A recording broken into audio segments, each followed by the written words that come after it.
Welcome back everyone. It's Mindy for Lawn Fawn, and in today's video I'm going to be creating a graduation reveal wheel card, and I'm focusing on the Rawrsome stamp set plus a few others to complete the scene. I'm going to start out my card by doing the Copic coloring. So I have all of my images stamped out on the Lawn Fawn white cardstock. I stamped it in the jet black ink, which is Copic friendly.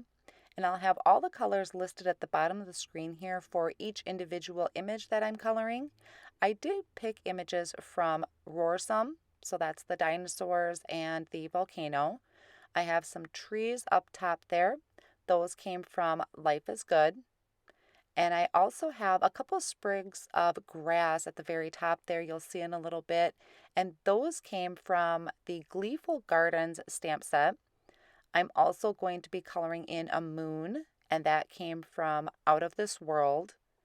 And then I will be coming into a stamp set for the graduation hats, and I use the Simply Celebrate Spring stamp set. A lot of times when you see a card I've created that has quite a few images from numerous different sets, what I tend to do is I have a mock-up version already made up, especially if I'm going to be turning it into a video. So for instance, in this card, I do have two of them made. And what I did is I picked a stamp set that I really wanted to focus on.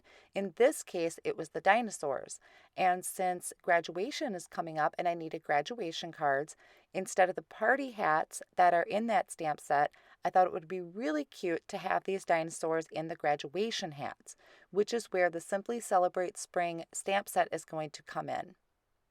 So what I had done with my first version of this card is I did the dinosaurs in their graduation hats, and I temporarily adhered my images down onto my card front.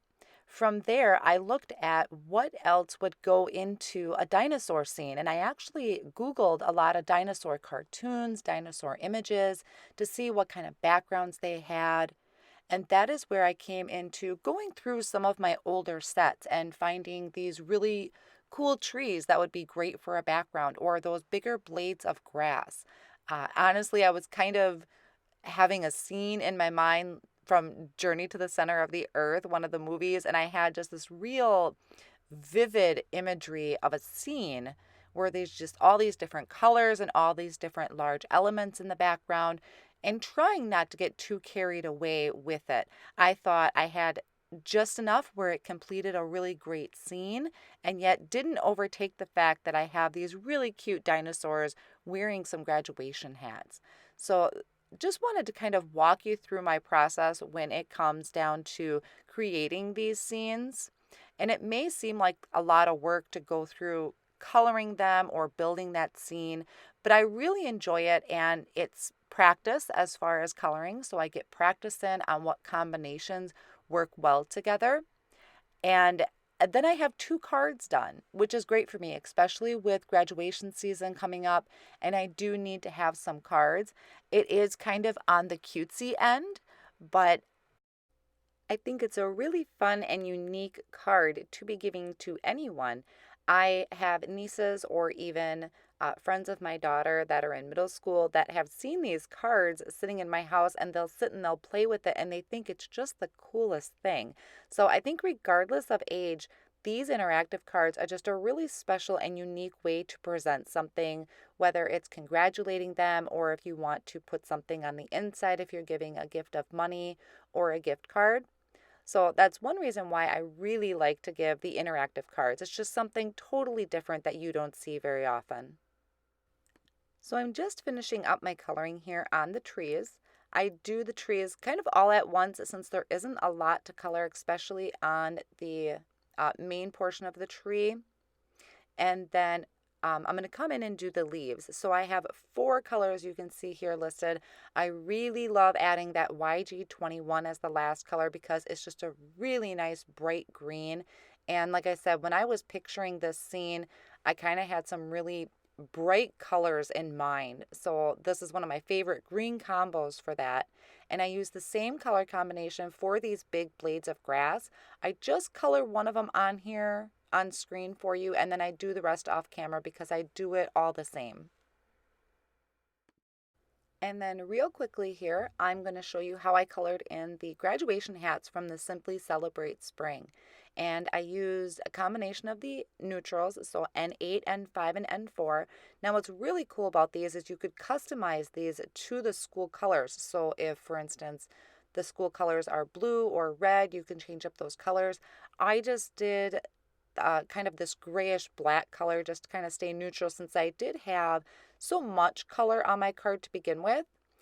And I'm going to show you why I really liked using this when it came to putting graduation hats on my dinosaurs. There are other stamp sets that Lawn Fawn has where there is an individual graduation cap, but this was really nice because I can die cut them all at once. So there's one die here to cut all of them. And when it comes to it, I'm just going to trim them out individually of however many I need. So I'm holding my dies in place with some Post-it tape, which is a nice low tack adhesive. And once I have them all lined up, I like to use a Gemini Junior for my die cutting. And when I have the Post-it tape attached to all of my dies, what I'm going to do is take my Gemini sandwich here that's on the left-hand side. That's my magnetic plate on top of my sandwich. And I'm going to flip this paper over onto that magnetic plate. And then I'll top that off with my cutting plate, which you can see is very well loved. And once I run that through the machine, I can go through and take the Post-it tape off of all of my images and pop all of those out. I do need to cut a few more of the trees and those big blades of grass. So I'm just going to reposition those with that Post-it tape. And I'll run that back through my die cut machine. And I'll have to do one more tree because I wanted to have the 3 trees on my card. So just pop those out and I'll set those off on the side. Then I'm going to work on my background. So I actually am going to be using some Distress Oxides, and I'm doing this on top of some watercolor cardstock, which surprisingly is really great for blending. So I started with Fossilized Amber, and I'm applying that towards the bottom portion of the card. This is a 4 1/4 by 5 1/2 inch piece of the watercolor cardstock. And then I come in with some picked raspberry, and I'm going to blend down into that Fossilized Amber. And you can see I'm using a life-changing blending brush, which is one of my favorite tools right now to use for blending. And every now and then I'll go through after I've blended, let's say, the picked raspberry into that Fossilized Amber. I'm just brushing off onto a rag. And the reason for that is that when I go back to pick up more of that picked raspberry, I don't want to have that mix of picked raspberry and the yellow on my brush. I want to get a true pink. So that's why I just have a rag sitting there, and I'll kind of brush off a little bit once in a while any of the excess ink that happens to be on my blending brush. So once I'm happy with my blend, what I'm doing here that you can't see is I have a little spritz bottle, and I'm spritzing my background with some just plain water. And then I'm going to dab that up with a paper towel. Now I kind of was off on one side, so I'm giving it another good spritz to create that distressed background that I just love. And then I can just wipe my tabletop up clean so I don't have any excess water sitting around. Then I'm going to attach my reveal wheel window into my reveal wheel die and cut out this front panel. So I'm lining that up where I want as far as where the colors are going to be. Hold that in place with the Post-it tape, and then run that through my Gemini Junior and cut out my front panel. And I believe the window I'm using here is the speech bubble. I just didn't do the outline frame that you could go with it. And then I do save that inside piece because I'm going to cut my arrow out of that. So there's our background. That's our front panel where everything is going to get layered up on. That I'm taking that die and I'm going to make a plain white panel. So this is what I'm going to attach my cover to. And then I do need to cut out my base, which I'm also using some white cardstock for. This is just the scrap paper from my graduation hats. So then I'll have my 2 circles here, the main wheel that we're going to stamp the sentiments on, and then that littler one that we're going to actually attach our foam squares to. While I'm die cutting, I'm just going to go ahead and start die cutting the rest of my scene. So here I'm using some narwhal cardstock, and this is the Stitched Mountain Borders.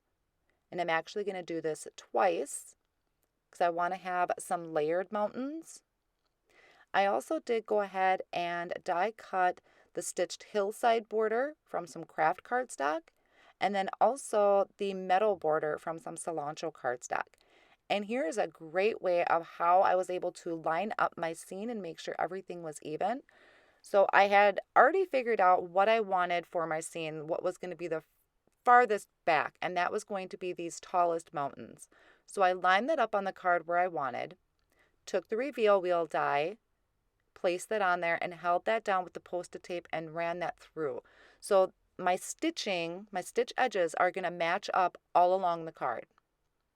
And I'm going to repeat this step. So leaving those mountains there, I'm taking my next set of mountains, lining that up where I wanted to go because I do have excess. I wanted to leave excess so that I'm not too short. And then once I'm happy where those mountains are going to be, I'll do the same thing. And you can see those layered up really well and they're consistent. I'm going to do the same thing here with the meadows border. Figure out how much I want showing up to the mountains. Take that reveal wheel die, line it up, hold it down, run that through my machine. And I'll do the same thing with my stitched hillside border. And so they're all going to be consistent. It's all going to be layered up nicely together. There won't be any uneven areas. And that's going to be our main scene on the front of our card. So you can see here they look really nice all layered up together.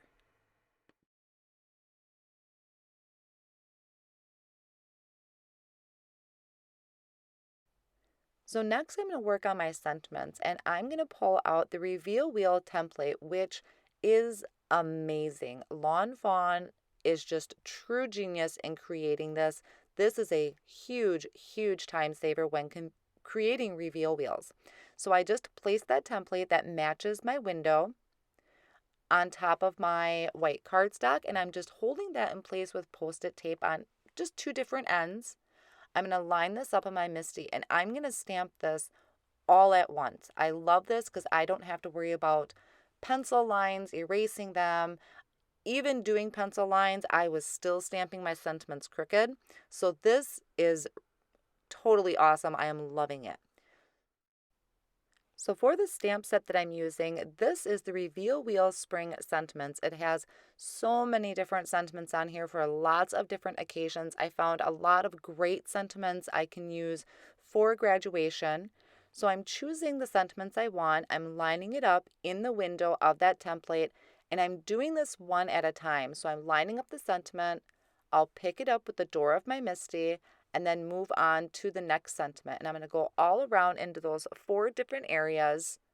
And then that way I can do all of my stamping at once. They're going to be lined up perfectly. Like I said, and this went together so quick using these templates. So once I have those all lined up, I'm going to take the Lawn Fawn black licorice ink and just ink up my sentiments. Close the lid of my MISTI to stamp those down. And my reveal wheel sentiments is done. Quick as that. All I have to do is remove that Post-it tape, take the template off, and my card is ready. Then I can take the little piece. I'm going to put that to the back of my sentiments, pop that brad through and open that up. And I'm going to cut down just a few pieces of foam squares and arrange those around that brad, just making sure that those foam squares don't touch your brad so that it can move freely. And I usually do just about 3 squares and push those down, make sure they're stuck down really well. And then I'm going to line this up with the window on my front panel. Now what I really like, which is also another time saver, is I'm not looking for any of those scored lines where you had to move up and down and over. I just line up one of the sentiments. And when that one lines up, because we use that template, everything is spaced perfectly. So I just lined that up through the window, attach that down to the card, and that is ready to go. And all I have to do now is line that back panel up with some foam tape so we give our wheel room to move. So I'll just trim down a bunch of pieces, line that entire piece with the foam tape, Just make sure your foam tape does not touch your wheel or your wheel won't move. And then once I have that all put together, I can remove the backing of that adhesive and attach my front panel to the card. Quick, easy, and it's all lined up so perfectly. Once I make sure that my reveal wheel is spinning really well, it's not getting stuck, I'll go ahead and start attaching my background. And I'm just using some tape runner to do this. And when I do it, I'm not going to push down real hard because I want to be able to tuck things in between the different layers that I have. And then I can bring in all of my elements. So the first thing I'm going to do is add the graduation hats to my dinosaurs. And like I said, this was one of the reasons I really liked using this stamp set to do multiple graduation hats, is I'm just trimming a couple of those off, and it looks just like I had die cut an individual one. There's enough space left. And I'm just going to take some of the Lawn Fawn liquid glue and my tweezers and add these hats to the dinosaurs. And any excess glue, if maybe I put on too much, I can just dab off with my finger. This one's kind of going towards the back of the head. And then one more there for my little red dinosaur. And then I can start adding in my scene. So I have the moon here. I knew right where that was going to go. What was really cool is there were so many other elements I could have used off of that out of this world scene. If you really wanted to get real creative with your scene, whether it was adding a planet in the background or any of the other elements, whether it was the sun, I just thought the moon was a nice size and a perfect fit for that top corner. And then my volcano there, you can see I just tucked it back there. I wanted to make sure I was still happy with the arrangement and where everything was going to land. And I just kind of pulled things up a little bit. Like I said, I didn't push down real hard so that I still could pop things in between the layers. And then once I'm happy with where all of that's going to go, I'm going to just take the Lawn Fawn liquid glue and start attaching everything. I figured I didn't need any more foam to pop up any of my images because we have a lot of layering going on and there's already that foam dimension. So just starting up at the top corner there with my yellow dinosaur flying in the sky. And you can see I do have things hanging off, which is fine because I know I'm going to attach this to a card base. So I'm okay. I just wanted to make sure that I'm leaving room for them to be able to turn that wheel so they can see all of the sentiments. One thing I didn't show in the video was that there is a sentiment off the Rawrsome stamp set that goes really well with graduation, and it's a party like there's no tomorrow, which I think is really great for a graduation card too. So that could go in the inside of the card. I just thought the front of my card had enough with the reveal wheel sentiments that I didn't need much more there. So to do the card base, I have a piece of narwhal cardstock that's 4 1/4 by 5 1/2, and I have a piece of fog cardstock here that's 4 by 5 1/4, and then I'm attaching the front of my card panel. You can see it already had some adhesive on there, and that's because I originally had attached this to a white panel, but I thought the fog cardstock looked really well with the narwhal, and that kind of just went with my dinosaur scene. So that finishes up the card. I love building these scenes with Lawn Fawn's images. There's so many, so you can take a look at some of your older sets along with if you have any of the newer ones, to combine them, make these great scenes like this. And you can see my wheel spins really well. All these great graduation sentiments. So great idea for a graduation card if you're starting to look into the future for creating those. I hope you enjoyed today's inspiration. I want to thank you so much for joining me, and I'll see you next time.